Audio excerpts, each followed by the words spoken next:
देखिए, हर पदार्थ का एक निश्चित कंपन होता है ब्रह्मांड की हर चीज में। अब हम उन चीजों की पहचान करने की कोशिश कर रहे हैं जो हमें एक विशेष दिशा में ढकेलेंगी। बात सिर्फ रुद्राक्ष की नहीं है। पौधे, फूल, जानवर, ऐसी हर चीज पहचानी गई है जो आपको आध्यात्मिक दिशा में ले जाएगी और जो नहीं ले जाएगी। आपने सुना होगा कि कोई फूल शिव का पसंदीदा है, कोई फूल विष्णु का पसंदीदा है। बस कुछ निश्चित कंपन की पहचान की गई है जो उसके करीब होगा, जिसे हम शिव या विष्णु या किसी और नाम से जानते हैं, और यह फूल आपको उनके सबसे करीब पहुंचाता है। तो उसे छूने से, उसे प्राप्त करने से एक निश्चित असर होता है। तो सब कुछ इस तरह पहचाना गया है। रुद्राक्ष उन वस्तुओं में से एक है जिसमें एक बहुत ही अनोखा कंपन है। अब रुद्राक्ष को शरीर पर क्यों पहना जाता है? एक बात यह है कि इससे आभा साफ होती है। आपको पता है कि आभा या ऑरा क्या है? AURA। हर चीज के चारों ओर, हर शरीर के चारों ओर प्रकाश और ऊर्जा का एक निश्चित क्षेत्र होता है। हर भौतिक वस्तु की अपनी आभा होती है, यहाँ तक कि बेजान वस्तुओं की भी। आजकल इसकी कई अलग अलग तरीकों से फोटो ली जा रही है और रिकॉर्ड किया जा रहा है। Aura can be from a pitch black aura to a pure white aura. रुद्राक्ष आपकी आभा को साफ करता है। आभा बिल्कुल काली से लेकर शुद्ध सफेद तक हो सकती है। आप जानते हैं, अगर आपने देखा हो, शायद अमेरिका में इतना नहीं है, पर अगर आपने कोई ऐसी स्पेनिश फिल्म या भारतीय फिल्म देखी हो तो आप देखेंगे, अगर उन्होंने किसी संत या ऋषि को दिखाया हो तो हमेशा उनके सिर पर एक सफेद आभा मंडल होगा। ऐसा नहीं है कि ये लोग अपने सिर के पीछे रोशनी के बल्ब लेकर घूमते थे। बात सिर्फ इतनी है कि कलाकार आपको बताने की कोशिश कर रहा है कि यह एक शुद्ध संत है, उनकी आभा शुद्ध सफेद है, यही बताया जा रहा है। तो बिल्कुल काली आभा से लेकर शुद्ध सफेद आभा तक आभाएं हो सकती हैं। यदि आपको कोई ऐसा इंसान मिलता है जो तंत्र विद्या की प्रक्रियाएं करता है, जो ऊर्जा के साथ काम करता है, उनमें से ज्यादातर नकली होते हैं जो सिर्फ मुर्गियों का उपयोग करते हैं और आपको डराते हैं। लेकिन इस क्षेत्र में कुछ वास्तविक लोग हैं। भारत में ऐसे बहुत सारे लोग हैं। यह बहुत ही गूढ़ तंत्र विद्या है। अगर आप उनसे मिलें, वे एक बहुत अलग तरीके से शक्तिशाली होते हैं। उनकी आभा बिल्कुल काली होती है। वे बहुत शक्तिशाली होते हैं, पर बिल्कुल अलग तरीके से।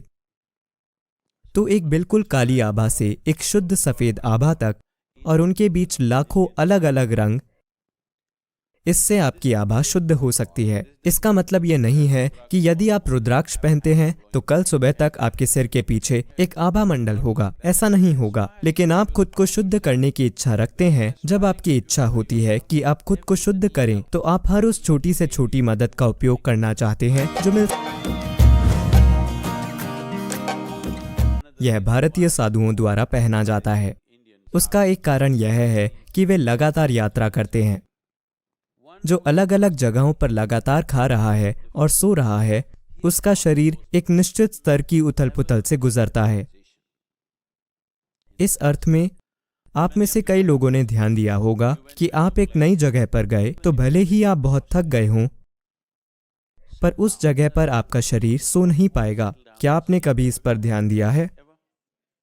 यदि आप यात्राएं करने वाले व्यक्ति हैं तो आपने कुछ स्थानों पर ध्यान दिया होगा कि आपका शरीर बस सो नहीं पाता। आप पूरी तरह से थक चुके हैं, पर आप सो नहीं पाते। ऐसा इसलिए है क्योंकि आपके अपने घर में, आपके बेडरूम में, आज इसे कुछ कहा जाता है, फॉरेंसिक लोग एक शब्द का उपयोग कर रहे हैं, थर्मल इमेजिंग।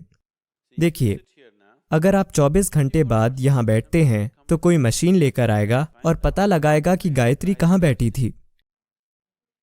उस जगह में एक याददाश्त बाकी है जिसका वे पता लगा पाते हैं। यह व्यक्ति केवल यहीं बैठा था, वहां नहीं।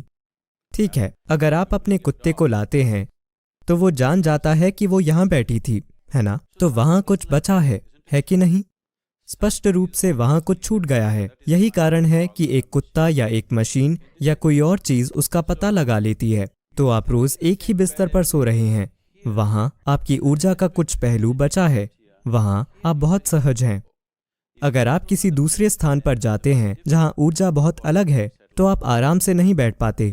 कभी कभी यह सिस्टम को नुकसान भी पहुंचा सकता है। इसलिए जो व्यक्ति लगातार यात्रा कर रहा है वह रुद्राक्ष पहनता है ताकि उसके पास अपनी ऊर्जा का एक कुकून हो, ताकि बाहरी ऊर्जाएं उसे परेशान न करें। उसके पास एक कवच होता है। आपको पता है कवच क्या होता है? कवच यह कुकून जैसा होता है। यह आपकी खुद की ऊर्जा का कुकून है।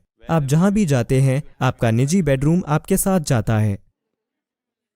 आप जहां भी जाते हैं, यह आपके साथ यात्रा करता है। विशेष रूप से यात्रा में आपकी आभा टूट फूट जाती है, इसलिए आप यात्रा के बाद बहुत थका हुआ महसूस करते हैं।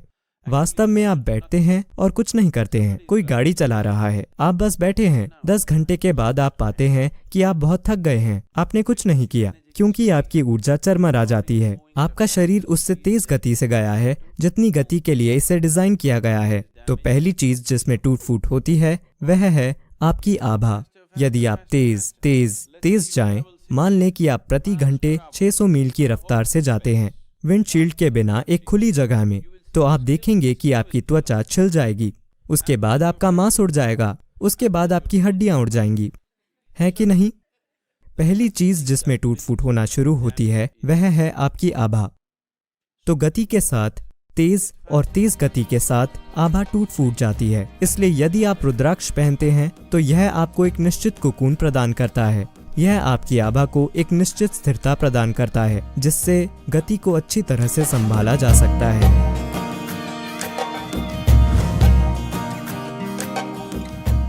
यह भी एक तरह की सुरक्षा है। आप जानते हैं कि लोग नुकसान पहुंचाने वाली ऊर्जा से दूसरों का जीवन प्रभावित करते हैं। क्या आप जानते हैं? आप यहाँ क्या कहते हैं? बिली शून्यम, काला जादू, या जो भी आप इसे कहते हैं, इसमें विभिन्न प्रकार की कलाएं हैं। 4 वेदों में से एक वेद इसके प्रति समर्पित है। अथर्ववेद इसी बारे में है कि कैसे अपने लाभ के लिए और दूसरे को नुकसान पहुंचाने के लिए ऊर्जा में हेरफेर किया जाए।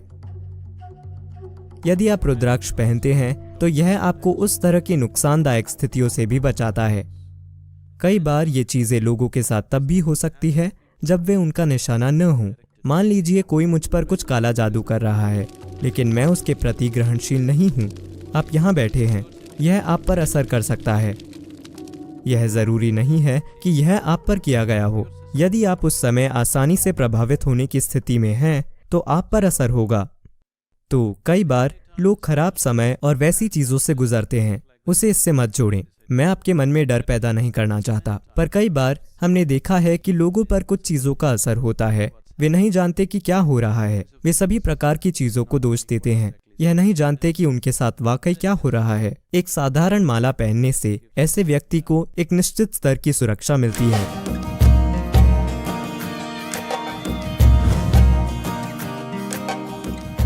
लोगों के रुद्राक्ष पहनने की एक और वजह है, अगर आप प्यासे हैं और आप एक जंगल में चल रहे हैं, आपको थोड़ा पानी मिला और आपने पी लिया, तो आप पर जहरीला असर हो सकता है। आपको लकवा मार सकता है या आप मर सकते हैं, क्योंकि प्रकृति में भी पानी कुछ गैसों के कारण जहरीला हो सकता है। कुछ झीलों और अन्य चीजों को बुरा माना जाता है। उनका इतिहास है, आदिवासी और दूसरे लोग डरते हैं कि वहां भूत मौजूद हैं। ये केवल इसलिए है कि पानी कुछ गैसों की वजह से जहरीला हो गया है, और जो लोग उसे पीते हैं वे तुरंत दर्द और पीड़ा से गुजरते हैं, और इसी वजह से उस पानी से ऐसी बातें जुड़ गई हैं। अगर आप रुद्राक्ष को पानी के ऊपर पकड़ते हैं तो यह आपको बताएगा कि उसे पीना चाहिए या नहीं। अगर आपके सामने कोई भोजन आता है, अगर आप उसे पकड़ते हैं तो अगर उसमें थोड़ा सा भी जहर हो तो रुद्राक्ष तुरंत घड़ी की दिशा से उल्टी दिशा में घूमेगा। मैं इस पानी को चेक कर लेता हूँ।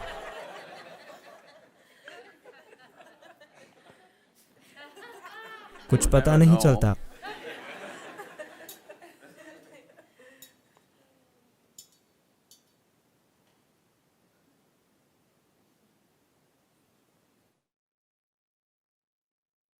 यह अच्छा पानी है। आप जहर की एक छोटी बूंद इसमें डाल दीजिए, जिसका आप गंध या स्वाद से पता नहीं लगा सकते।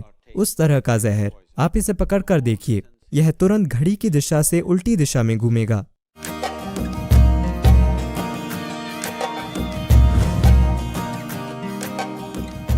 तो यह एक और वजह है, और इसके कई दूसरे पहलू हैं। यह आपके सिस्टम में रक्तचाप को कम करता है, आपकी नसें शांत हो जाएंगी।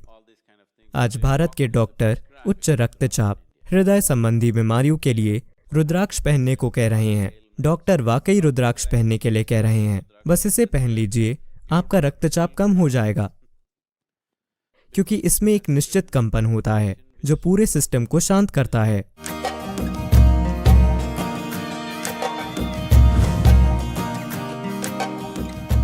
इसका मुख्य उद्देश्य आपको कृपा के लिए उपलब्ध बनाना है, क्योंकि आखिरकार यह मायने नहीं रखता कि आप क्या करते हैं, आप क्या योग करते हैं, आप और क्या करते हैं। आखिरकार केवल कृपा के लिए उपलब्ध होने से ही आप एक संभावना बन जाते हैं। इसीलिए एक भक्त दूसरों से जल्दी आत्मज्ञान पा लेता है, क्योंकि वह बस खुद को अर्पित कर देता है। अगर ऐसा भाव न हो तो योग सर्कस बन जाएगा। कृपा के बिना आप जो भी करते हैं, चाहे वह आध्यात्मिक प्रक्रिया हो, सेहत, धन, सफलता, जीवन के किसी भी क्षेत्र में कोई सफलता नहीं मिलती अगर किसी तरह से आप कृपा के लिए उपलब्ध नहीं होते हैं। यह तय है, या तो आप सचेत रूप से उपलब्ध हो जाएं या अनजाने में अपने ही तरीके से उपलब्ध हो जाएं। ठीक है? हर मनुष्य, हर प्राणी किसी न किसी रूप में उपलब्ध हो रहा है, पर अगर आप होशपूर्वक इसे अपने जीवन का एक हिस्सा बना लें तो सब कुछ काम करेगा। जीवन भरपूर चिकनाई वाली मशीन जैसा होगा, सब कुछ आसानी और सहजता से होगा। So Rudraksh is just creating that possibility. इसलिए रुद्राक्ष सिर्फ उस संभावना को थोड़ा बढ़ा रहा है। ऐसा नहीं है कि रुद्राक्ष के बिना आप कृपा के लिए उपलब्ध नहीं होंगे, आप होंगे। बात सिर्फ ये है कि आप हर उस मदद का उपयोग करना चाहते हैं जो आपके लिए उपलब्ध है।